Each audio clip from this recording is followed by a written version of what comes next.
this evening. First, we'll dive into the escalating tensions between Guyana and Venezuela.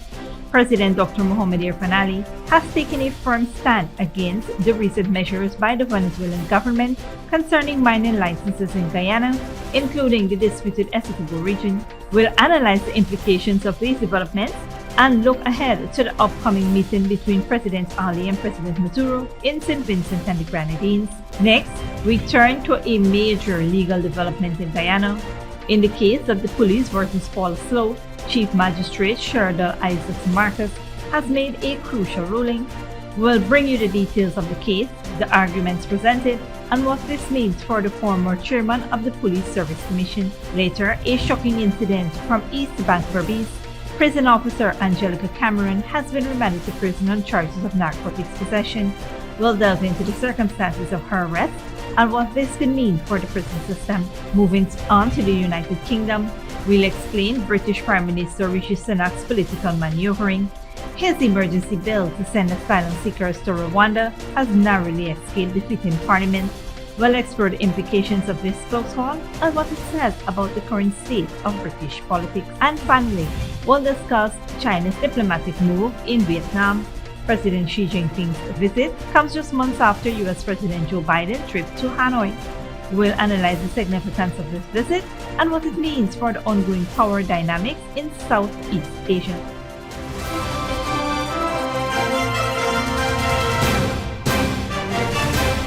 Welcome to this broadcast of Channel 2's Headline News Update for December 13, 2023. I am Bibi Bacchus. Thank you for joining us. First up, in response to recent measures announced by the Venezuelan government regarding mining licenses and unauthorized activities in Guyana, President Dr. Mohamed Irfaan Ali has firmly stated that the country will not tolerate the issuance of mining licenses or unauthorized activities within its territory. Speaking on the sidelines of an event, President Ali emphasized that the issuance of licenses and activities in Guyana will not be condoned, and the country is working with allies to prevent overstepping into its territory, including Essequibo region. President Ali reaffirmed Ghana's commitment to ensuring safety, security, and peace along its borders. He reiterated that the 1899 award settled the location of Essequibo, and the matter will be resolved through the International Court of Justice, respecting the Geneva Agreement. President Ali is set to meet with President Maduro in St. Vincent and the Grenadines to discuss peace, adherence, and international law and regional stability on Thursday. In other news, government pathologist Dr. Nihal Singh conducted post-mortem examinations on the bodies of the 5 servicemen involved in last Wednesday's helicopter crash. The examination, conducted on Monday, December 11, witnessed by a detective inspector, determined the cause of death. Colonel Michael Shahood and Sergeant Jason Khan died of multiple injuries. Lieutenant Colonel Michael Charles, retired Brigadier Gary Beaton, and Lieutenant Colonel Sean Welcome were all determined to have died from burns. The DNA samples were taken from the burn victims and their relatives. Subsequently, the bodies were handed over to the respective families for burial. Lieutenant Colonel Michael Charles was cremated earlier today following a military hero send-off. Moving on, Chief Magistrate Sherdal Isaacs Marcus dismissed submissions made by Clarence Hughes and Associates in the sexual assault case of the police versus Paul Slowe. Senior police legal advisor Mandel Moore represented the prosecution, while an associate from Hughes, Field and Stobie appeared on behalf of Paul Slowe. After reviewing written submissions from both sides, the Chief Magistrate ruled in favor of the prosecution. She decided that all 3 sexual assault cases against Paul Slowe would proceed summarily rather than indictably, considering factors such as the nature of the offenses and potential penalties. Paul Slowe pleaded not guilty to all 3 charges, and the matters were adjourned to December 21, 2023 for a report. In October of 2021, Slowe appeared before Magistrate Sherdal Isaacs Marcus, who granted him bail at $75,000 for each count. The charges stem from a 2020 incident where Slowe, then chairman of the Police Service Commission, allegedly sexually assaulted a female police officer. The officer reported the incident months later, leading to an investigation and subsequent charges against him. Stick around when we return. Prison officer remanded for attempting to smuggle marijuana into New Amsterdam prison, and government advances anti-corruption efforts with technology.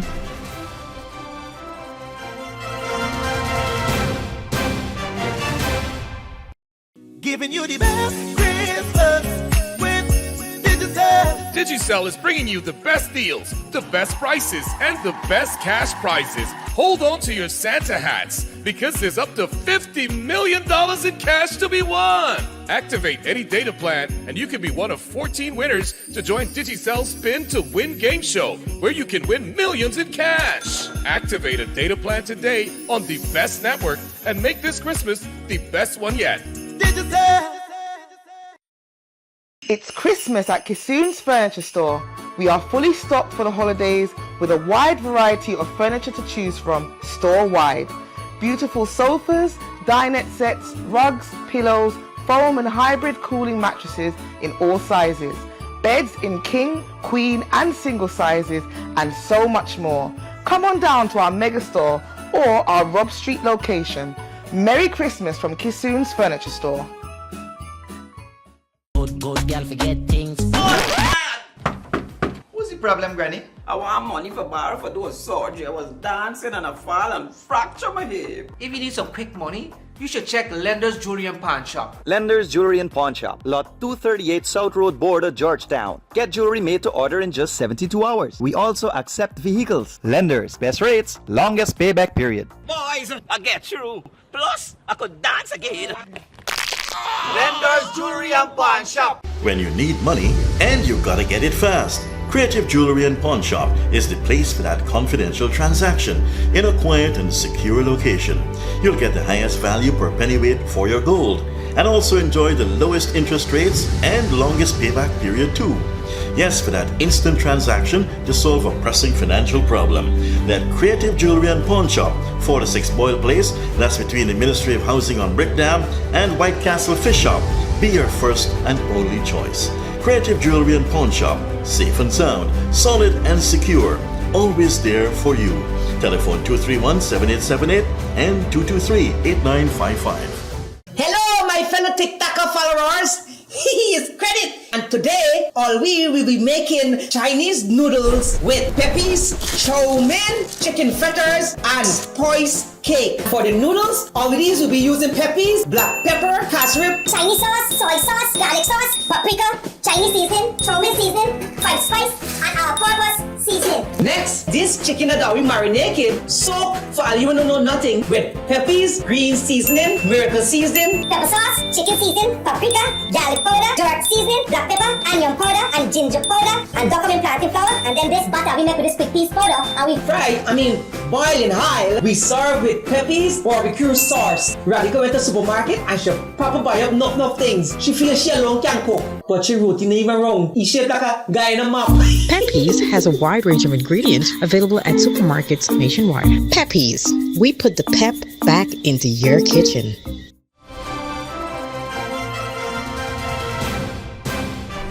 Welcome back. 32-year-old prison officer Angelica Cameron of Glasgow Housing Scheme East Bank, Berbice, was remanded to prison for possession of narcotics for the purpose of trafficking when she appeared at the New Amsterdam Magistrates Court today. Cameron appeared before Magistrate Peter Hughes, where the charges were read to her. She pleaded not guilty. Nevertheless, she was refused bail and was remanded to prison. The prison officer was arrested on Saturday after she was found in possession of 289 grams of cannabis, some of which were concealed in a water bottle while entering the New Amsterdam prison in Berbice. Cameron's next court appearance is slated for December 27, 2023. On a different note, under the leadership of Senior Minister Ashni Singh, Guyana is actively leveraging technology-based solutions to bolster its anti-corruption measures. Emphasizing the role of technology in enhancing transparency and efficiency, Dr. Singh highlighted initiatives such as making government forms available online, reducing bureaucracy, and minimizing opportunities for corrupt practices. The Ghana Revenue Authority and Central Housing and Planning Authority have already adopted online forms, contributing to increased transparency. The government has also introduced a single window platform for construction permits and trade transactions, incorporating multiple agencies and predefined approval timelines. The integrated financial management and accounting system has also been implemented to establish a comprehensive electronic database, ensuring an auditable trail for all government financial transactions and strengthening oversight and accountability. Don't go away after the break. UN demands a truce in Gaza, and UK's Senate wins a parliament vote on deporting asylum seekers to Rwanda.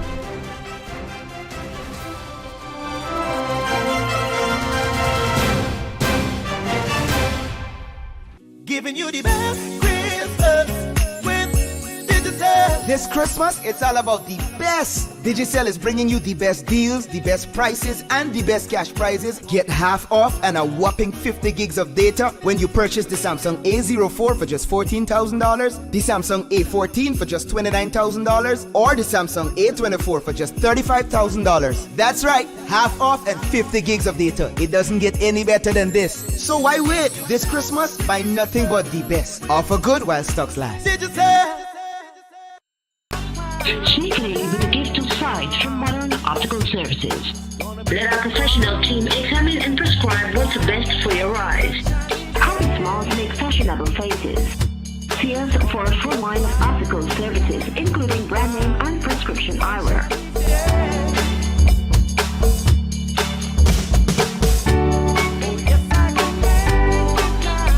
Modern Optical Services, 316 Middle Street, Georgetown. Telephone 226-1082. Good girl forget things. What's the problem, Granny? I want money for borrow for those surgery. I was dancing and I fall and fracture my hip. If you need some quick money, you should check Lender's Jewelry and Pawn Shop. Lender's Jewelry and Pawn Shop, Lot 238 South Road Border, Georgetown. Get jewelry made to order in just 72 hours. We also accept vehicles. Lenders, best rates, longest payback period. Boys, I get through. Plus, I could dance again. Lender's Jewelry and Pawn Shop. When you need money and you gotta get it fast, Creative Jewelry and Pawn Shop is the place for that confidential transaction in a quiet and secure location. You'll get the highest value per pennyweight for your gold and also enjoy the lowest interest rates and longest payback period too. Yes, for that instant transaction to solve a pressing financial problem. That Creative Jewelry and Pawn Shop, 46 Boyle Place, that's between the Ministry of Housing on Brick Dam and White Castle Fish Shop, be your first and only choice. Creative Jewelry and Pawn Shop, safe and sound, solid and secure, always there for you. Telephone 231-7878 and 223-8955. It's Christmas at Kissoon's Furniture Store. We are fully stocked for the holidays with a wide variety of furniture to choose from store-wide. Beautiful sofas, dinette sets, rugs, pillows, foam and hybrid cooling mattresses in all sizes. Beds in king, queen and single sizes and so much more. Come on down to our mega store or our Rob Street location. Merry Christmas from Kissoon's Furniture Store.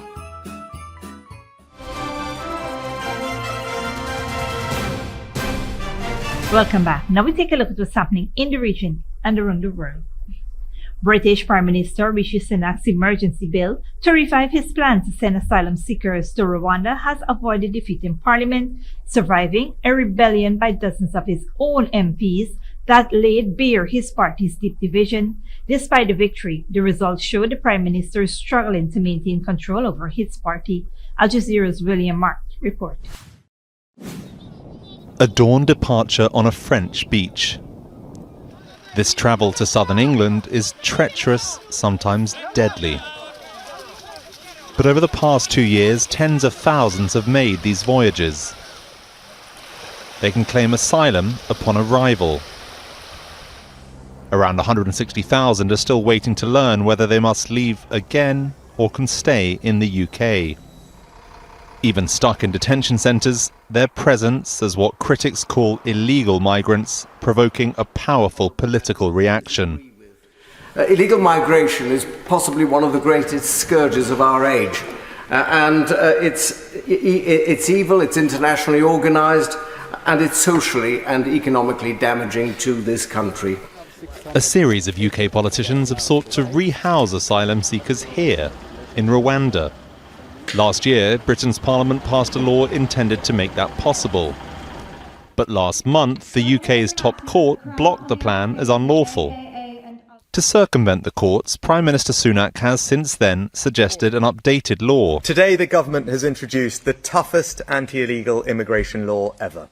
Chris Wilkins advised former Prime Minister Theresa May on political strategy and says Sunak's priority is to stake out a strong public position as he struggles in the polls ahead of a likely general election next year.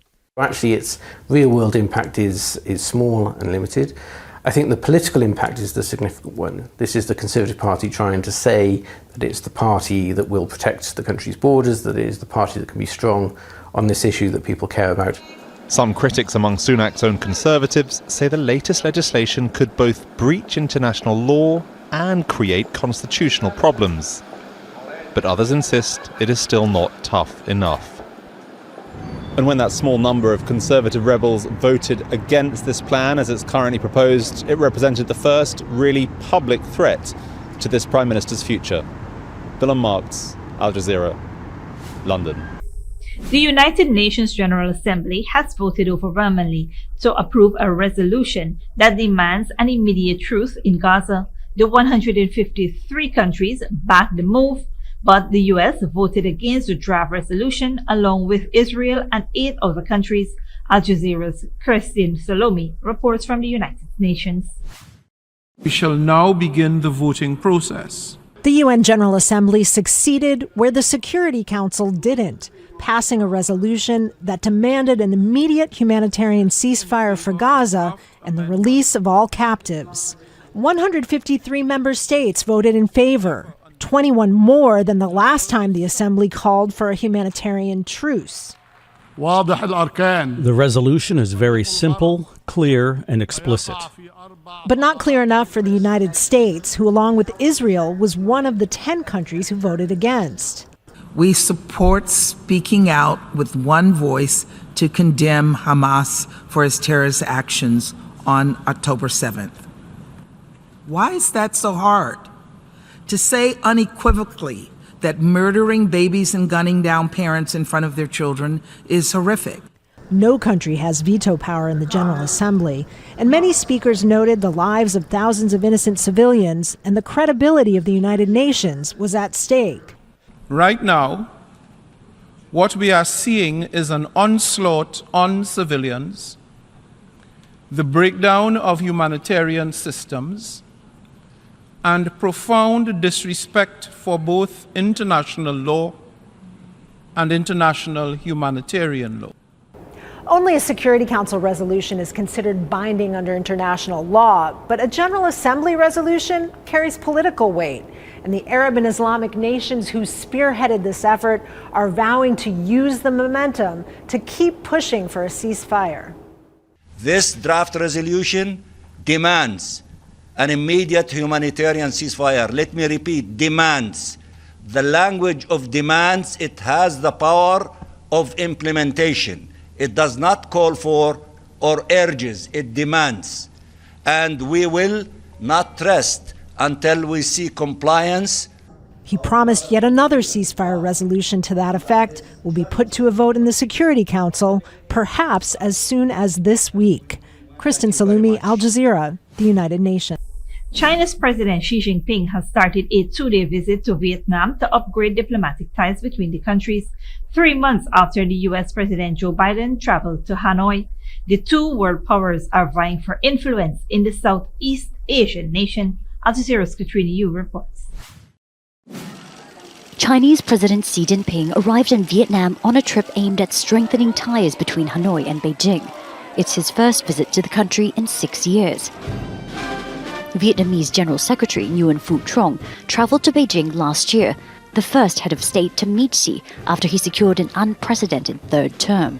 Xi has described their relationship as one of comrades and brothers. His visit comes just 3 months after U.S. President Joe Biden traveled to Vietnam and upgraded Washington's ties with Hanoi to the highest diplomatic level, on par with Beijing.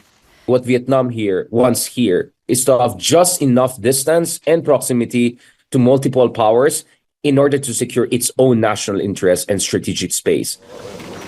The Chinese president is concerned about growing Western influence in the region and is keen to raise China's status in Vietnam. China is Vietnam's largest trading partner, with goods totaling more than $175 billion exchanged in 2022.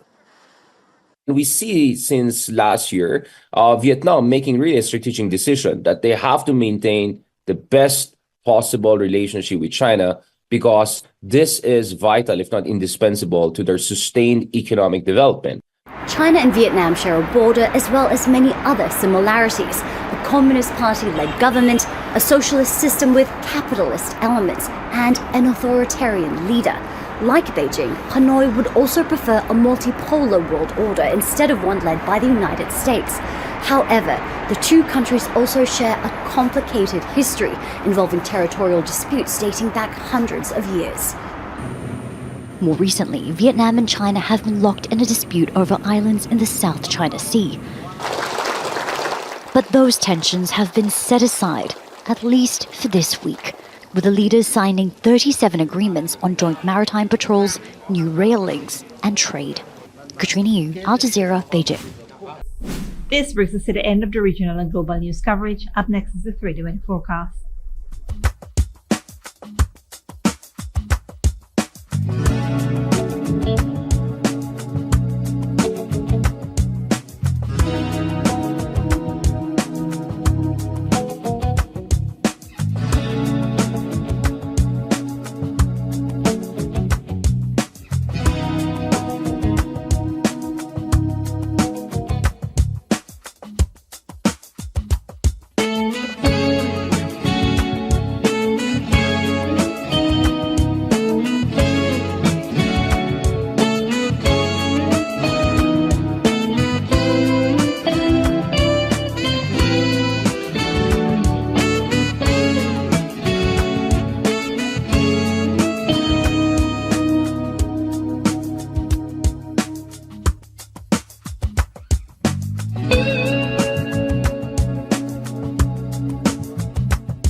And that's it, TV2 Headline News for this Wednesday evening. As we take our leave, we invite you to follow us on Facebook and YouTube.